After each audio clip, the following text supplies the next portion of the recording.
5 মিনিটে কিভাবে perfect cake বানানো যায় সেটা রেসিপি নিয়ে আমি আপনাদের মাঝে হাজির হলাম। তো প্রথমে আমি 4টা ডিম ফাটিয়ে নিয়েছি। ডিম ফাটিয়ে ভালো করে ফাটানোর পরেই আমি মানে 1 কাপ চিনি দিয়ে দিলাম।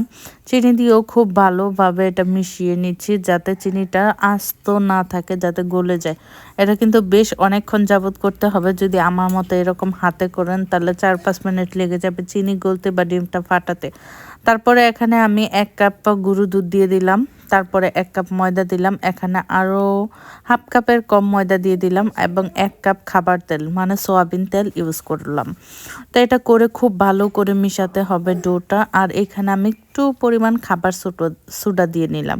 যেহেতু আমি ঘরে বানাচ্ছি আমি কোনো ফ্লেভার দিতে পারছি না, কারণ আমার কাছে ফ্লেভার নেই। আমি ফার্স্ট টাইম ওভেনে দিব। তো আমি ওভেন কেনার পরে আর কেক বানাই নাই, পুডিং বানাইছি বেশ কয়েকবার, কিন্তু কেক আর বানানো হয় নাই। তাই আমি চাচ্ছিলাম না কেমন হয় কি জানি এরকম। তো বাচ্চারা যেহেতু পাগল করে ফেলছে তো ভাবলাম যে না, একটা কেক বানানোই যায়। তো আমি একটা মোল্ড কিনেছিলাম আগেই, তারপরে মোল্ডে একটা কাগজ দিয়ে হালকা একটু তেল দিয়ে একটু ব্রাশ করে নিলাম। তারপরে এখানে আমি দিচ্ছি ডোটা।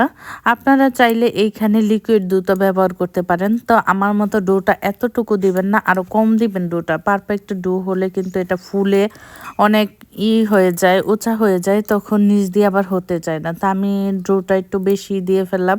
আপনাদের মোল্ড বড় ছোটোর উপর ডিপেন্ড করবে কতটুকু দিবেন। আর ডিমটাও আপনাদের উপর ডিপেন্ড করে আপনারা কতটুকু দিবেন। তবে আমি 4টা ডিম দিয়েছি এইখানে, যাতে বেশি মজা হয় এবং প্রথমবার বানাচ্ছি যদি ভালো না লাগে এই জন্য।